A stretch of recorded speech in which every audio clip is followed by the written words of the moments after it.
USCHO.com.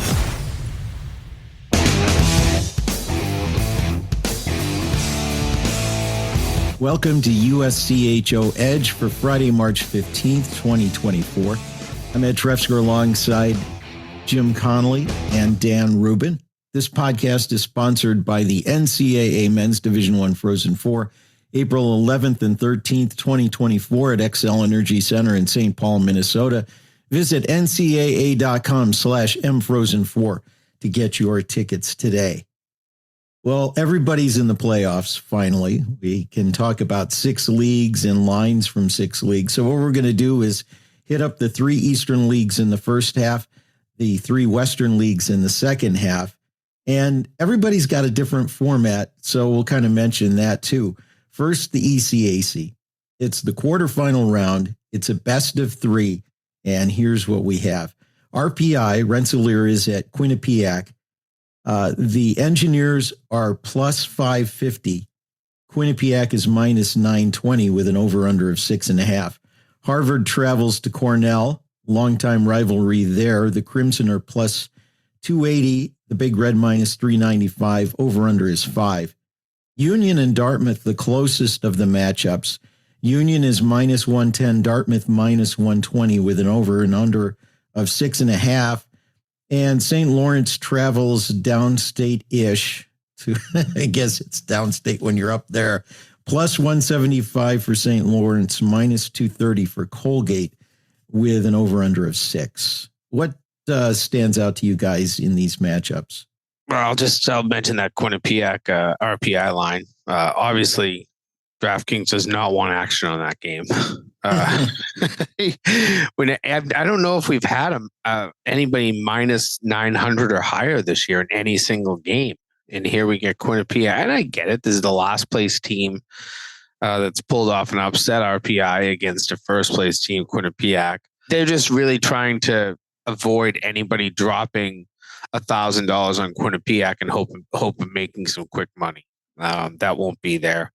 I don't even love pizza money here or a small bet on RPI. 5-1-7-2 were the scores this year when RPI and Quinnipiac met. Quinnipiac winning both games handily. But I wouldn't touch Quinnipiac with a lack of value. I think that Union Dartmouth series is the one that intrigues me. Basically calling it a pick'em, and it is. It should be. Although I would have thought that maybe St. Lawrence and Colgate would be pretty close as well, or closer than it was. So I guess the best value is if you have a gut feeling between Union and Dartmouth this weekend to take them, unless you see an upset. Do you think Harvard can go into Colgate on Friday and win? I do. I think it's possible, and an over-under of 5 really low. So I might try to parlay Harvard in the under, because that's probably the way that they win. They probably win a 2-1 game. But even that, I don't feel great about. That's something I would put $10 on the parlay in hopes of winning 50 or something like that if those two hit together. But not a ton of value in this league unless you have a good feeling on either Union or Dartmouth. I'm with you. I do think, though, the Harvard-Cornell series kind of provides an intriguing bet for me, where you see plus 280 for Harvard in a game that's gonna be low scoring. Aku Koskenvuo, I know I'm butchering his name, as I pronounce it, the Finnish goaltender for Harvard, said, "Well, if they need me to stop all the shots, I'll stop all the shots." Now that works against Princeton. I don't think that's going to work against Cornell when you have a goaltender like Ian Shane, who is arguably the best player in the league, let alone best goalie, and probably a guy who should be up for Hobey Baker consideration. I mean, he's that good. So I think it's well placed, but at the same time, wouldn't mind taking Harvard, because I think Harvard's been playing exceptionally well in the second half of the year. I wouldn't touch Quinnipiac. I do kind of like St. Lawrence a bit at plus 175, at least in the first game, because Colgate got the bye. But when I look at the 3rd and 4th place teams in ECAC, and I look at Colgate and Dartmouth in particular, I feel like they got the bye based on the fact that the teams in 5th, 6th, 7th weren't good enough to jump up and take it from them. Dartmouth did an exceptional job of not losing games this year. They didn't do a great job of winning games. I think they play a style that's going to drag teams very nicely, and I think they're a good team that can play from behind. They did that in some of their ties down the stretch. They've been very good the second half of the year, but I also look at Colgate and I see a team that finished third because Dartmouth couldn't catch them. Clarkson wasn't good enough, and over the course of the year. And so, to me, when you're looking at the league, I don't know that St. Lawrence and Colgate is a series that trends heavily to Colgate, especially given everything that's going on in Hamilton this weekend. It's going to be a busy weekend.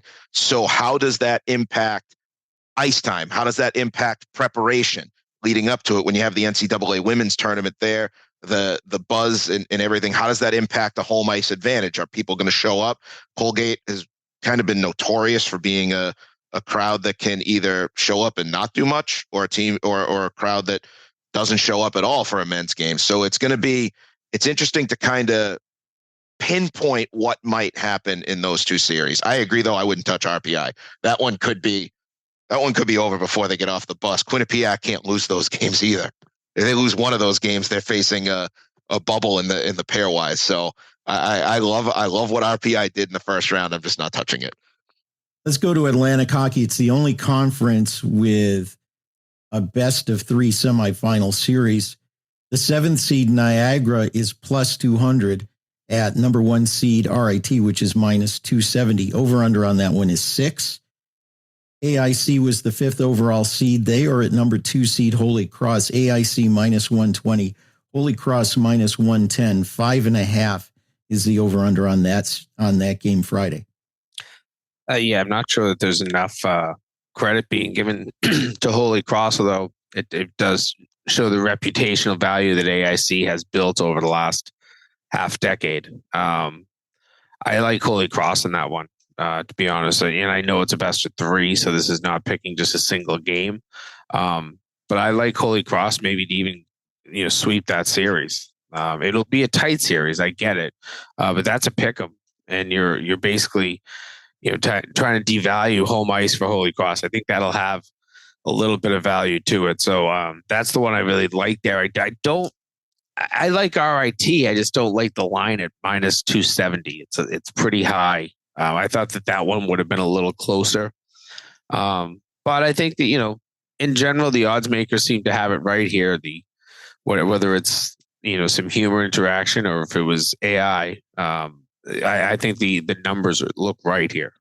Yeah, I think it's a well-placed line. I find that AIC and Holy Cross are evenly matched. What I do think is that AIC in general is going to get a reputational bounce at this point in terms of a line, just because of how well they've played over the last decade, which is funny because, you're no longer allowed at that point to play it's an upset if we go in and win X amount of games, or that if we win on the road, or it's an upset if we make the tournament, or even an upset if we win a game in the tournament. You're no longer allowed to do that because there's a reputation that's behind it now that everyone expects them to be in it, no matter where they finish. Air Force dealt with that a bit in the late 2000s when they finished, I think, 4th and still won the league, and everyone kind of expected them to win the league.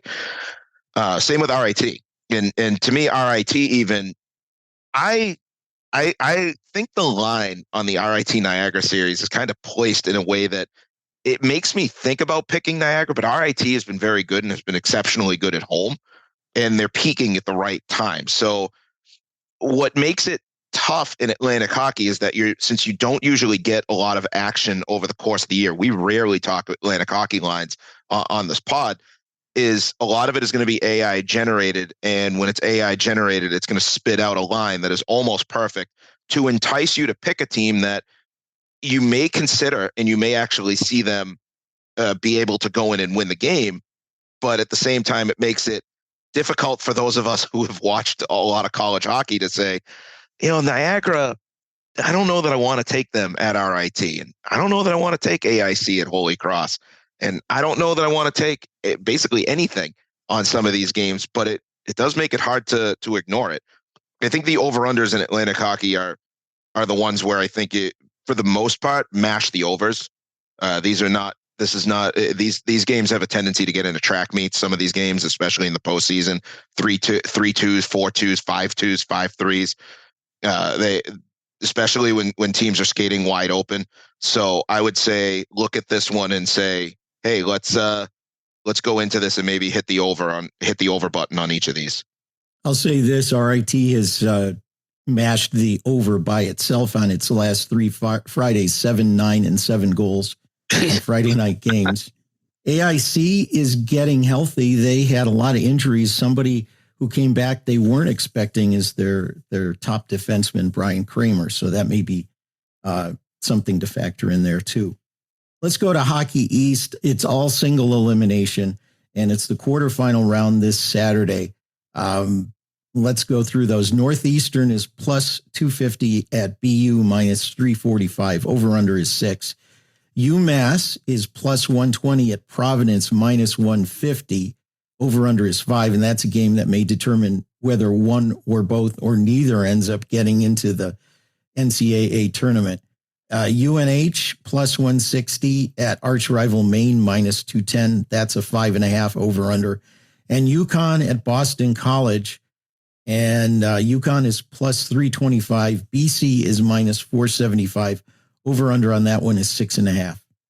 I honestly like all three underdogs in Northeastern, UMass, and UNH here.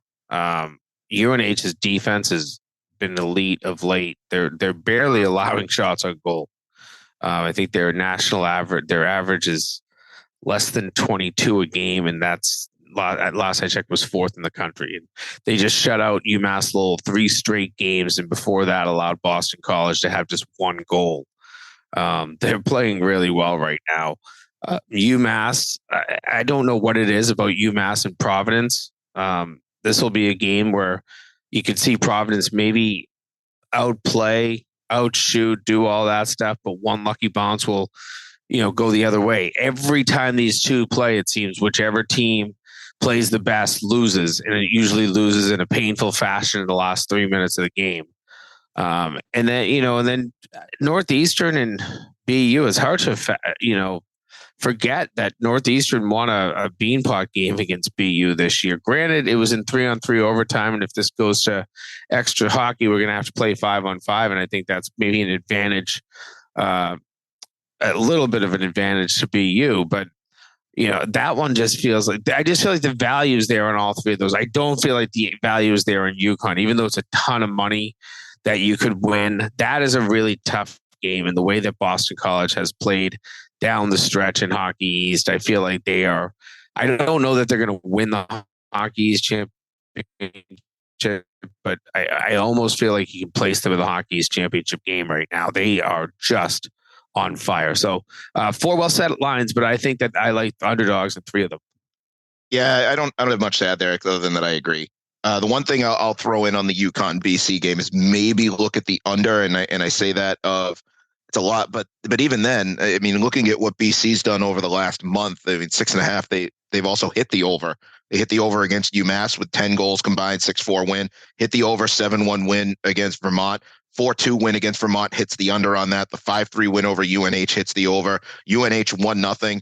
I mean, BC has not played its best hockey as of late. I don't know if it's complacency. I don't know if it's maybe they need to take a lot. Like I know coaches hate it when you say that, but maybe they need to take a loss along the way. But even the Merrimack game, they were down and then they found a way to come back. They have played unbelievable hockey since that BU series. They even played well in the Beanpot. They just lost 4-3. So even those games are hitting the over. So I would look at the under there, but I don't feel confident taking it only because it's a playoff, and hockey's playoffs. Everyone tends to bring their best at this point. So I don't, especially where UConn is coming off a very good win over Vermont. So I think there's a bit of value to the under there, but BC's going to win that game in my opinion. And the rest of it, I love every single one of these lines. The only other over-under I think I'd look at is maybe UMass Providence 5. I don't know if we're going to hit the over on that being a 3-1, 3-2, and then you get the empty net goals or something at the end of that.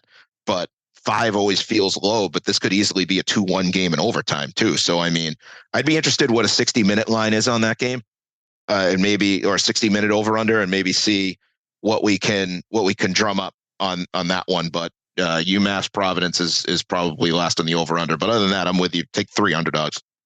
The one thing I'll note, all 3 of the opening round games that were played on Wednesday night, 5 goals or less, and that was with empty netters. So sometimes you see these games get up to really high totals because coaches keep pulling their goaltenders. But you had a 1-0, a 4-0, and a 4-1, I believe, were the 3 scores. So all of them pretty low. And I think we'll see a lot of low scoring games in this postseason, especially in Hockey East. That's what I mean.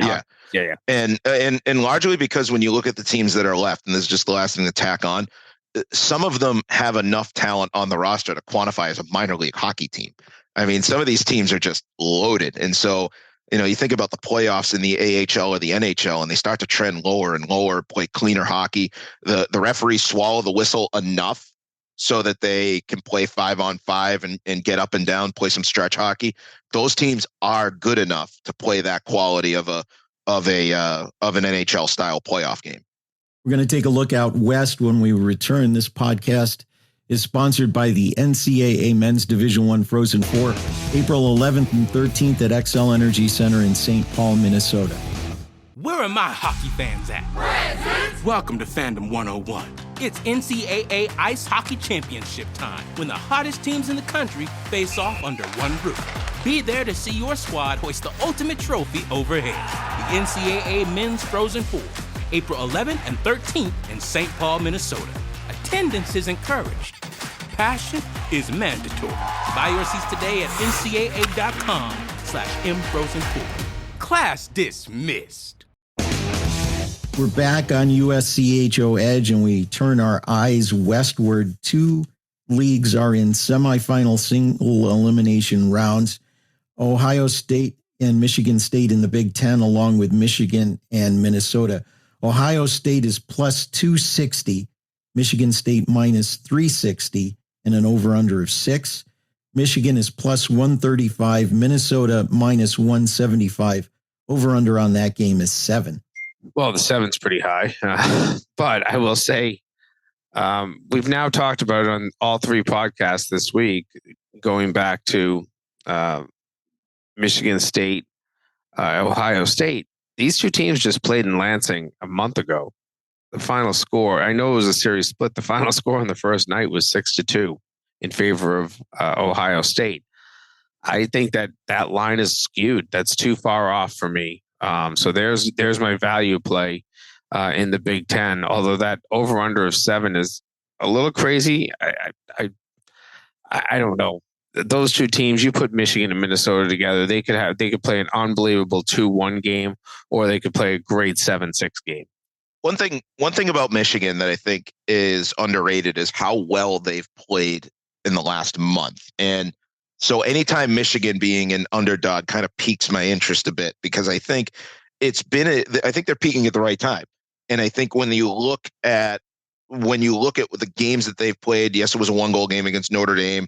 And, that game, when you think about what they kind of were able to do, playing against a Notre Dame team that they had beaten a couple weeks ago 4-0. I really am kind of on Michigan as kind of a pound them until they lose. And, the Penn State win, I should say, the win in overtime over Minnesota, the sweep of Ohio State, the only team that they weren't able to beat in here was Michigan State. And I do feel that beating a team 3 times in a shortened period of time is very difficult. So I'd be riding Michigan at this point straight through until you lose. And I might, combine them with another bet that maybe you feel a little bit more confident about. I don't know even if it would be a parlay. I think this would be the parlay to raise some of the heavy favorite odds in there. But this is a play that I think I would ride Michigan a bit because it's been so hot lately. CCHA is also in their semifinal single elimination. Minnesota State is minus 110 at Michigan Tech minus 120. Over under is 5. And in the other half of the bracket, Lake Superior State is plus 165 at Bemidji State minus 215. Over under is 6. Both of these games are too close for me to call, and I don't feel like there's any value in either of them. But this is a league that I have had a hard time handicapping the entire season. Every time you think a team is getting hot and going on a roll, they're falling apart. And then every time you're just about to write off a team, here they are in the semifinals, i.e. Michigan Tech. This is a really tough call for me. I think that we're going to see a little bit more chalk in this tournament down the stretch. I expect Bemidji to win this, but I'm also not surprised if Bemidji is out this weekend. So these ones are just a little bit too tough for me to pick. But if I had to make my pick, I don't mind taking Bemidji here. You know, it's funny. It wasn't too long ago that we were talking about Minnesota State and talking about them through the lens of that it's not the Mike Hastings Minnesota State anymore. And I think that might have been in the first half of the year when the guys transferred out to go with him to Wisconsin and what he built at Wisconsin. The fact that reputationally you look at Minnesota State and you feel like, hey, how'd they go so far down so quickly? While we continue to kind of look at that. And then you come down the end of the year and, you know, they got crushed by Bemidji on the road and you know, they split with Lake State and they split with Michigan Tech. And I don't think Minnesota State has been playing its best hockey as of late. And aside from playing Northern Michigan, I think this is, like you said, a little bit more chalk based in this tournament, at least in the beginning. But, you know, there's something about going to Michigan Tech that I don't know how to handicap the travel. I don't know how to handicap how hard it is to get up there. When you're a team in the CCHA, you know how to travel, but you know, it's one of those that when you're looking at the odds, how much of this is based on Minnesota State being Minnesota State when you see them at minus 115? How much of this is, you know, an over under of minus 110 on the under? Like how much of this is people expecting in the AI or in betting to say, oh, I recognize that team. I don't know how much action there is. I don't think there's enough to move it that much, but I don't know how much value is there. Now that said, it'd be different if Michigan Tech were an underdog. They're not. They're, you know, it's a pick 'em. So I don't love the odds, and so as I'm picking apart, and that's what you're going to get in the CCHA right now, which is a whole bunch of reasons why some of these teams have the numbers that don't quite fit with what we've seen out of them. So I don't know how to do it. I might stay out of this one altogether. Luckily, it's not. You're not finding that since you're not finding value if you're betting any team. You know, you're not going to win much either. Like it's just kind of straight bets. So, you know, I throw some, I don't even know. It's not even a pizza money situation because pizza money's on long odds, but I don't know. I'm trying to find a reason to bet these and I don't have it. What about Lake Superior State? They have been very resilient. They won a 3-game series against St. Thomas, came back to tie it 2-2, won with 6.6 seconds left in regulation on Sunday. Is a plus 165 enough of a value to consider that one? Maybe, you know, but it was, but not enough. I don't know, because Bemidji is one of the favorites in this tournament. And so in a single elimination, you can always play an underdog in here, but I don't know that I know enough to say I would like to bet on Lake Superior State.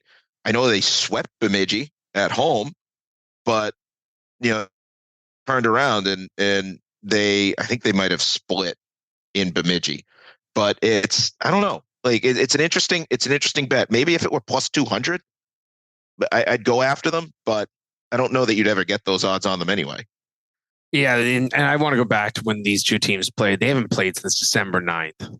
And you mentioned that there was a sweep at home for Lake State, 4-3, 5-1. 4-3 was an overtime game. But then on the other side, a 7-1 win for Bemidji, and then a strange bounce back 6-1 loss. That was when Bemidji was about as consistent as, I don't know, that's not a good analogy. Bemidji wasn't consistent. Let's just say that. You know, I don't know what to make of that game. And I don't think you can even really use past results that much. because it was so long ago. And I just feel like Tom Serratori's team is way too different. And listen, what Damon Witten did to get his team to this point is nothing short of amazing. Going into that tournament, a lower seed and finding a way to go on the road and beat St. Thomas. And they've got some good wins down the stretch. The win at Minnesota State qualifies there. They took out Tech back in mid-January in a 3-1 game and then lost 1-0. So they've played some good hockey at times down the stretch. I don't know that I trust them enough to, if the odds were something like minus 275, I'd probably be all over that one just on the value side. But I don't know that the value is there for how long the odds are, in my opinion. There is one last thing on the CCHA that I'm just going to note, which is that some of these teams kind of are mythical to me, which is that I don't know anything about them. And part of that is it's not a knock against the league by any stretch. It's just, covering ECAC, talking Hockey East End, CHC Big Ten, working in Atlantic hockey. There's only going to be so much capacity that I can kind of watch hockey in the day before I'm not sleeping at all. And the CCHA, there's only select teams that I know I can speak about, which is teams like Bemidji, teams like Minnesota State, even a team like St. Thomas was kind of been in the conversation. And I know they're not here, but they, in the conversation. So when we get a team like Lake State, we get a team like Northern Michigan, we get a team like Tech. Those are teams that I look at and I get, I don't know what to make of them. And so that makes betting and handicapping them hard because I also haven't seen them. And it's hard to see them out here. And that's kind of a interesting thing about the betting landscape specifically with some of this college hockey at CCHA level. Yeah, you just got to get that Flow Hockey subscription. I know. You know what it is? They play at the same time as all the teams out east, kind of with that hour break. And by the time I get home, I can only watch games in Alaska. Well, let's turn to the NCHC. 2 series are very wide odds, and these are just for the Friday games. And 2 of them are very close. Let's talk the wide ones first, and then the close ones. Miami is plus 450 at North Dakota minus 720. The over-under is 6. Minnesota Duluth is plus 280 at DU. Denver is minus 395. The over-under on that one, like most of the Denver games this season, is 7. When we look at the other 2 series, they're very close, and both of those series have huge pairwise implications, particularly for this one. Western Michigan minus 105 at St. Cloud State minus 125. Over-under is 6. St. Cloud a little outside the bubble. Western Michigan right on the edge. And in the 11-12 area, Omaha is plus 100 at CC minus 130. And then the over-under on that one is 5. Well, if it wasn't for Quinnipiac RPI, we would have had our widest odds of the season in the North Dakota Miami opener. But Quinnipiac was able to take that cake. You kind of mentioned those 2 close ones. And the Omaha CC one is just intriguing to me. Obviously, as the guy who writes bracketology, I can't stop thinking about what would happen if Omaha qualified as the 13th seed and North Dakota was the number 1 seed, or even if North Dakota was a 2 seed because they dropped down to 5, and Omaha ended up at 12, and they're supposed to play each other, and you have to put Omaha in Sioux Falls as the host, and how you're not going to put North Dakota and Sioux Falls after all these years of talking about you need that team there to make the attendance good. That's a conversation for another day. We're talking about odds here. And there's a lot of people have told me, don't worry about Omaha because they're just going to get knocked out by CC in 2 games this week. Maybe that happens. It's a tough trip. This is a tough trip to go from Omaha to Colorado Springs, play in the higher altitude. I don't know when they were traveling. So if they traveled 2 days early and got used to the atmosphere out there, that could help a little bit. But that's a really difficult trip. And I think that Robson Arena will be, a great atmosphere for these playoff games. I think that's a tall order for Omaha, but if they do it, then they've proven what they deserve. And that would be that they deserve a spot in the NCAA tournament. I think if they get swept this weekend, they're likely out. If they end up losing 2-1, there's actually a chance that they'll stay inside the bubble and maybe get that at large berth. But there's just so much on the line. That's my favorite series in the NCHC this weekend. CC and Omaha. It doesn't. People would have laughed if I said that back in October. That CC and Omaha are going to play in a playoff series, and that's going to be the best series in the league. It's just the way these two teams played down the stretch. Both of them really exciting teams, and both of them swept North Dakota in weekend series, which is crazy to think about. So that's my NCHC pick, and I don't have a pick on who I would take in the game. It's flip a coin, whichever one you feel better about. Maybe a little bit better odds on Omaha, but what about the over/under on that one of 5? Is the Caden and Mbarico effect in play there? Yeah, is that one where you might consider under? Yeah, I can't bet an under a 5. It's not in my DNA. As soon as I see 5, I'm just almost always betting over. But I get it that this could be a 1-0 or 2-1 game. And we're seeing that those postseason scores starting to come in low. But yeah, Mbarico, listen, he's been the reason that CC has made it as far as they have in such a great position and look like they're, destined to be an NCAA tournament team. That he is certainly one stud of a goaltender. If Miami sweeps, how much money do you think you win on that? I think it would be on a $10 bet. I think you'd win $110. So go Miami. No, on a $10 bet. Like, what would it be? I'm trying to figure out what it would. I don't know how to do the calculation. So go Miami. Put the pizza money down. No. What intrigues me, the series that really intrigues me, and I know you kind of went into Omaha, Colorado College a bit. For me, it's the Western St. Cloud series for me.